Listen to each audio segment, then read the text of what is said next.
The United States is behind 110% in protecting a consumer. Those products have been shown through a new National Institute of Health study to show an increased risk of causing uterine cancer. You're inhaling it, your body is absorbing it, all those things. So we're putting all these chemicals on our body, and our government is not doing anything to regulate it. And we don't warn anybody about it, and we don't regulate it, and we don't stop it.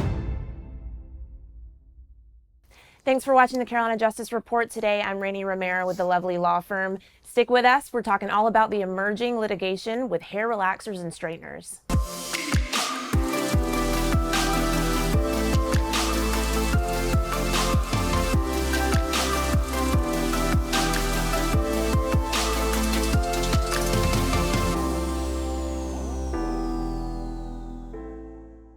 Welcome back. I'm here with attorneys Justin Lovely and Amy Lawrence. How we doing? Doing great, Rainey. How you doing?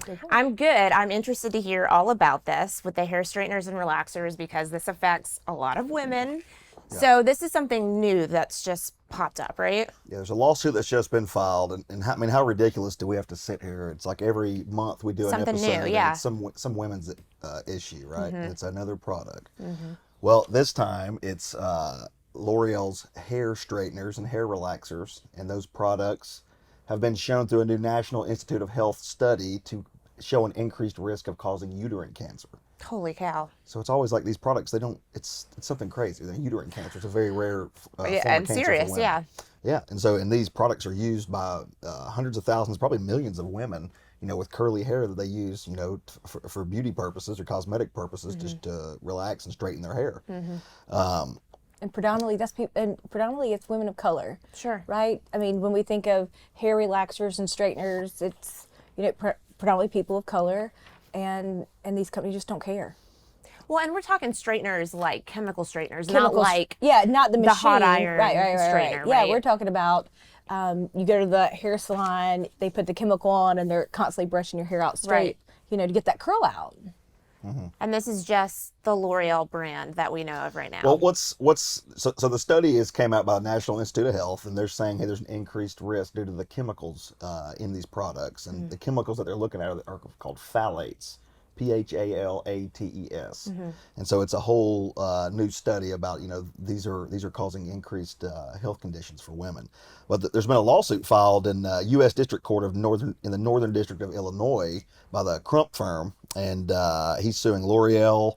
I'm trying to read through all these different companies. Is that Ben here. Crump? Yeah, Ben Crump. So L'Oreal USA Products, and they got these different entities: Strength of Nature Global, Soft Sheen, Carson,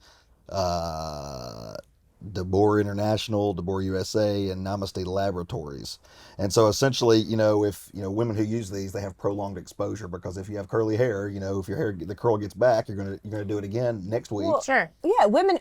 You probably don't understand this, man, but when you're a woman and you're getting these relaxers and these straighteners put on your hair, you're doing it. First of all, you sit there for an hour, 2 hours with this chemical on your head, right? Mm-hmm. Mm-hmm. You're inhaling it. Your body is absorbing it, all those things, and then you're getting it done on a regular basis. Yeah. I mean, multiple times, once a month, and sometimes like more than that, which is just crazy. And these companies know this stuff. Yeah. And so they're endocrine disruptors, right? So your body's absorbing them, like Amy said, through your skin, and it's just throwing everything off. And through these studies, and I'm sure additional epidemiological studies are going to be popping up to prove the NIH's point. But it's early on in the process. Who knows where it's going to go? But and that's uterine cancer, right? You said. Yep. And we know that people of color, particularly, we know women of color have a higher rate of uterine cancer. Wow. I mean, we know that by the numbers. Well, it always is interesting to me. I mean, I hate when these studies come out because it's like, what's safe? Yeah, I mean, nothing, it doesn't seem like anything's safe. But also, I mean, I'm grateful that these studies come out so that we know more and more. But do you know the process of this? Like, how do people even know to start testing for this? Like, when all these kind of mass torts come out, how does that even be brought to light? What will happen is the National Institute of Health or any other kind of lab, they'll start getting reports, and they'll see clusters of something happening. And they go and they study it. Just yeah, like epidemiologists go in and study viruses right. and where they're coming from. What do all these women have in common? Right. And so they'll relate it back, and then something pops up, more studies are instigated, and then unfortunately, lawsuits because you got to hold their feet to the fire. Yeah. Hold corporations' feet to the fire. Now, sorry, go ahead. No, I was just going to say that, like, we also know that, like, other countries, the United States is behind 110% in protecting a consumer, right? These are these kind of chemicals, the chemicals we find in our makeup, in our hair care, all these things that we have here, because it's not regulated, right? No one's testing makeup. We know that the majority of eyeshadows and makeup and all this stuff has mica in it, which is like what they're getting the glitter from, which is a heavy metal.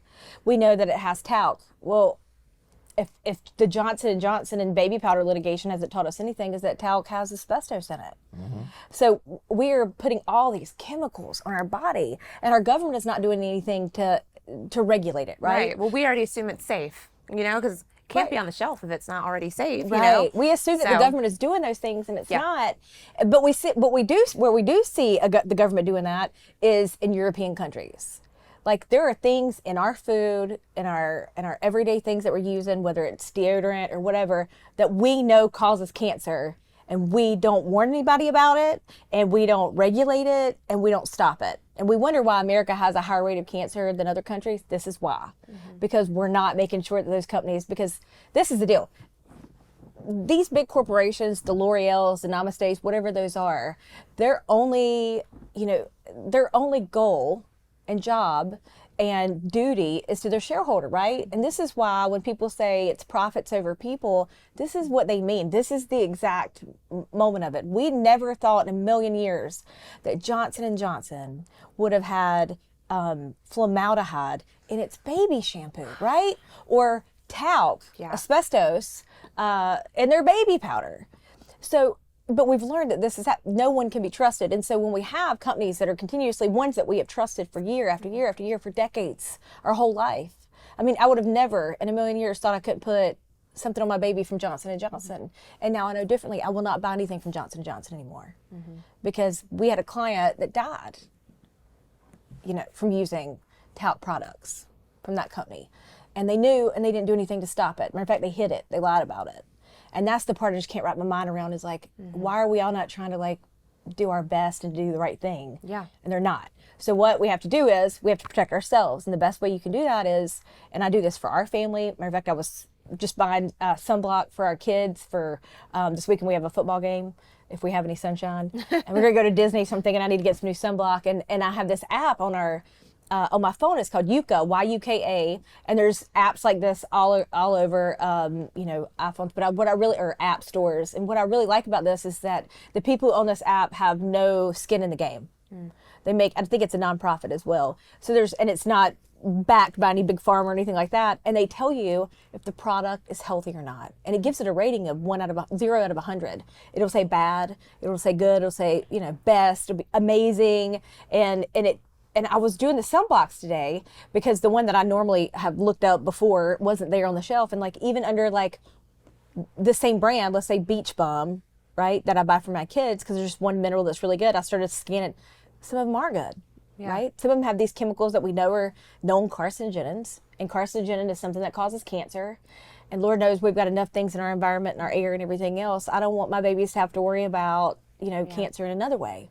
Or hormone disruptors, right?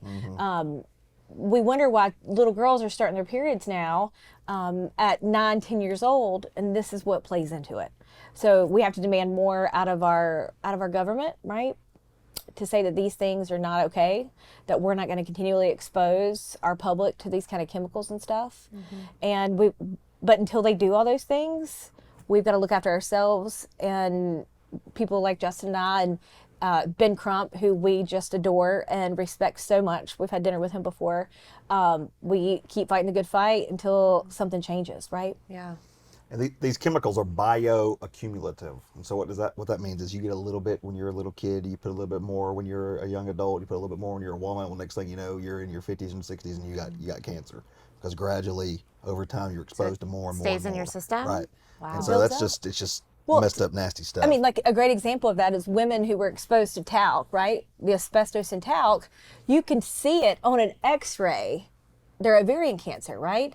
You can see the clumps of the asbestos and the talc that is built up in their ovaries.